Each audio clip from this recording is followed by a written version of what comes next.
Delightful breeze carries your fragrance to me. Sweet, sensual nights. Memories, huh? Not bad. Not bad. The I Ching. 3,000-year-old oracle. We consult in times of turmoil, times of love, times of joy, times of sadness, times we want to tune in to the message of the universal energies that are with us all, dancing as they do. This is the I Ching for the week of May 16th,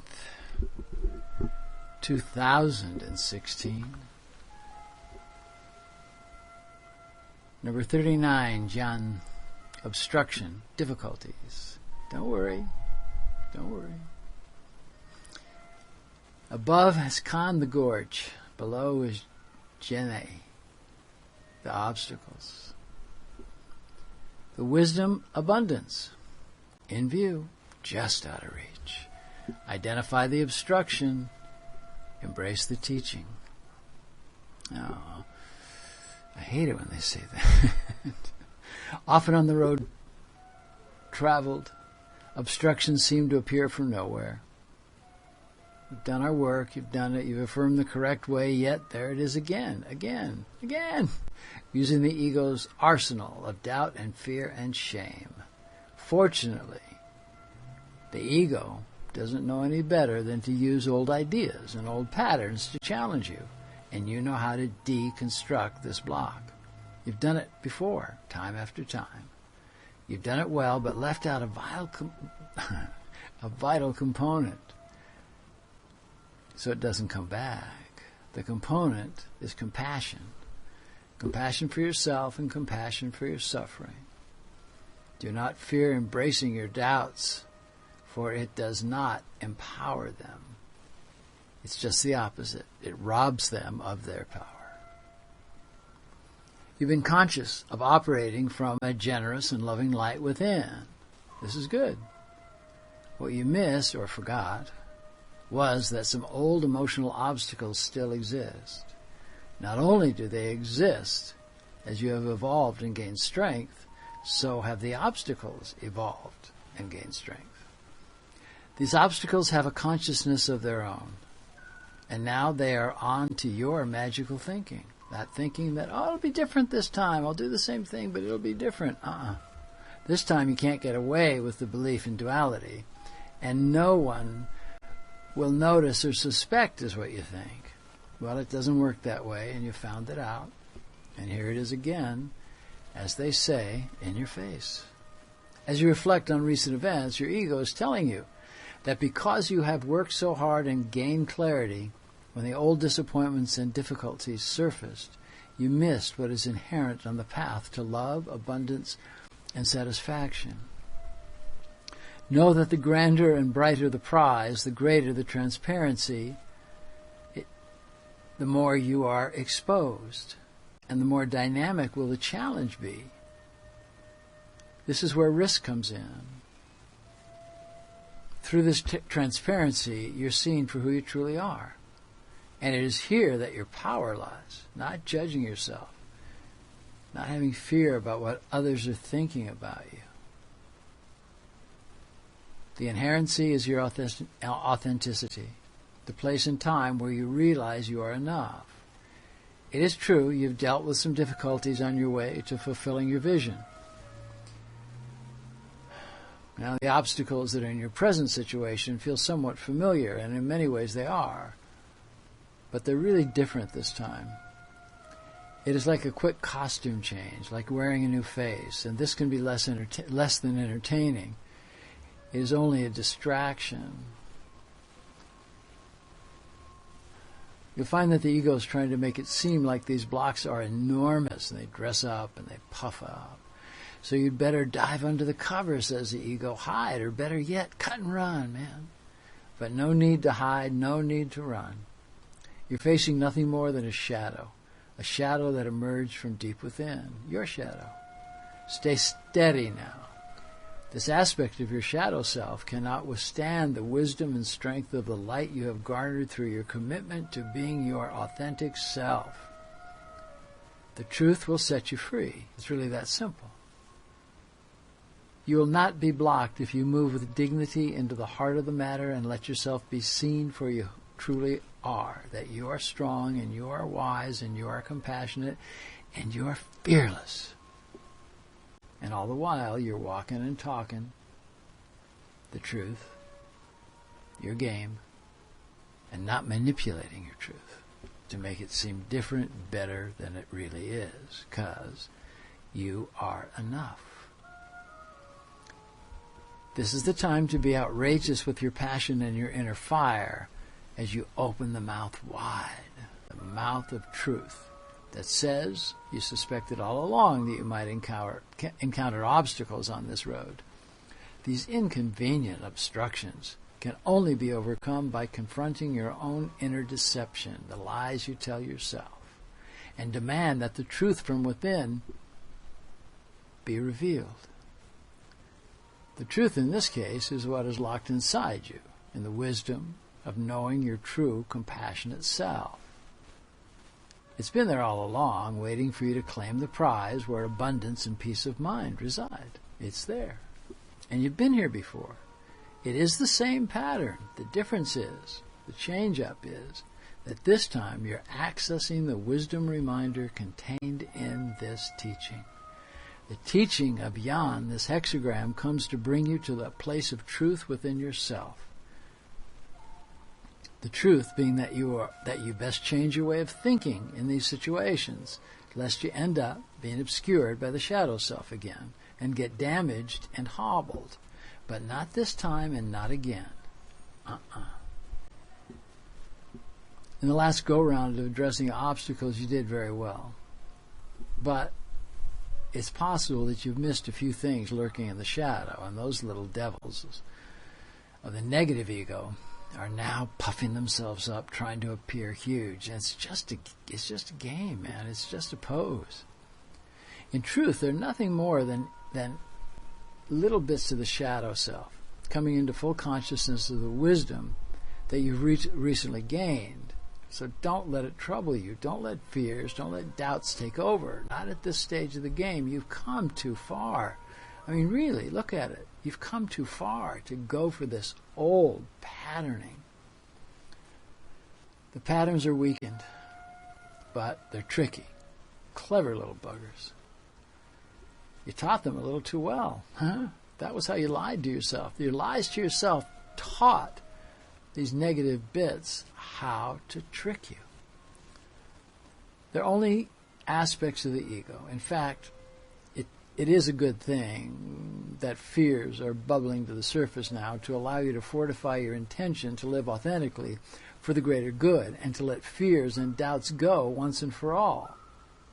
If what you feel is an obstacle toward the completion of joining your desire, consider that if a boulder were to roll off the mountain into a stream, the water would surely be blocked. That's physics. When this happens, the water does not fret. The water does not feel sorry for itself. It is graceful. It takes a pause, as the water too has a consciousness, as do you. In this momentary pause, the water builds up behind the rock. You, in this case, gathers strength. Contained water has a lot of strength. And with that strength, it does not try to move the boulder, the ego, for that would be a waste of precious energy. What the wisdom in the water does is to gather itself and with grace flow around the boulder, just letting the big rock be. Then the boulder becomes a lovely part of the landscape and admired by all, as it assists a newly formed fertile pond with new plants surrounding it. You must begin to see difficulties and obstacles in a new way and consciously change the way you move and deal with them. Pushing on the obstacle or trying to outsmart it will only give you that obstacle, whatever or whoever it is. It will give you more strength, and it will use that strength to further hamper your journey. That's giving the ego strength. And if you give the ego strength, you're going to get exhausted by trying to defeat it again and again, and you don't have to work that hard. Don't push the rock. Take this moment to look around you as to who or what process can help you. Is it a wise sage? Is it a trusted teacher? Or is it a ceremony, ritual, or dance? Whoever or whatever it is, make the connection and know there is no blame in asking for assistance. This is not weakness. This is strength. Angst, anger, anxiety, jealousy, and depression, you know that, are the ways the ego takes you off course, so you cannot have the peace of mind that allows you to receive the full benefits of life. These blessings, these benefits are here in abundance, and all you need to do is to be still and reach through the ego's veil to receive. At this delicate moment in time, the Earth's peoples are ready for this as we shift into a new consciousness, a new golden age, inspired and activated by a new way of thinking in all ways about all things, starting with each consciousness being on Earth. Each conscious being on Earth. When obstruction blocks your path, seize the moment. Dip into your energetic reservoir to disassemble the obstacles and see them for what they are. Know that the benefits of having been diligent about seeking truth and generating loving kindness are what you have gained, and has given you some currency to use in situations just like this one. In this case, go into stillness and listen to the voice of the inner wise one. In this way, the current obstacles will come into the light of your own recognition. Then, by opening your heart and taking a deep breath, then exhaling with intent, got that? Exhaling with intent, they'll be seen as non-threatening and can be handled with an ease that will become familiar. Once they've passed, move slowly at first to make sure you haven't missed other little obstacles lurking in dark corners. Here it is, the key to long-lasting success, being aware and listening to the inner voice of the inner sage, the inner observer, who's looking out to really cover you. It is an acquired skill to quiet the mind in the face of difficulties and obstructions, to change your way of thinking and your way of dealing with difficulties, and it can only come through practice and commitment. This can be done easily once you understand that all obstacles are necessary signposts in the road. By being still, you open the doorway to creativity of your inner guidance and to a resulting gain in wisdom. It is here, in stillness, that the information about the direction that allows you to surmount the most frustrating or seemingly dangerous situation that's out there in front of you. Adverse conditions are a practitioner's true wealth. Got that? Adverse conditions are a practitioner's true wealth. When an obstacle that you have previously dealt with reappears, it is not a punishment. It is a wake-up call, a reminder to see that you already are in perfection and that all you need to do is to tune into your vast awareness. Difficulties arise to fire you up, awaken your inspiration, and to awaken the passion you felt you had to quell. This intent and passion will allow you to let go of old negative behaviors and emotional patterning. As you proceed in your process, you may have to change the object of your desire, the business, the person, the thing. We got too many things anyway. If this is deemed necessary, it will spell freedom. The freedom to remember who you truly are and to know within yourself that you are not a slave to your old ways of thinking that never really served you in the past. Be love. In all things have dignity and integrity and compassion and kindness. I skated over that too fast. In all things have dignity, integrity, compassion, and kindness. By being in this mindful space and by being of service, nothing can block you on your path toward a community-shared goal of abundance, love, and peace of mind. Embrace and keep the image of our new earth in the forefront of your mind. As you change your way of thinking, as you join with community to see the earth in peace, abundance, surrounded by nothing but love.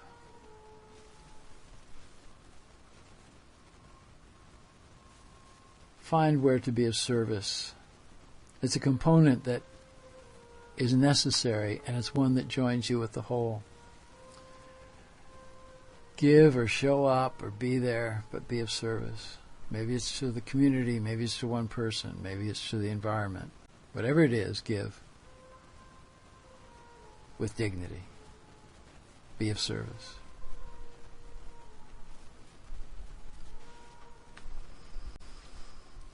Beautiful reading, huh? Nice opening for us now. We come here into the very middle of May, on our way to a new time of abundance and love and light. And it's all there for us. All we got to do is show up. Yeah. I send you unlimited love. Love without bounds. And share your love. Love the ones you're with. Embrace the ones closest to you, if you can, right now. And be love and teach peace. In Lakesh Alakin, I am the other you.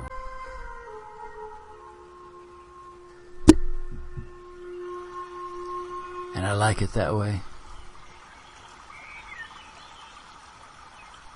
Hold on, this ride's going to be a good one. Thank you, brothers and sisters. Blessings, blessings, blessings.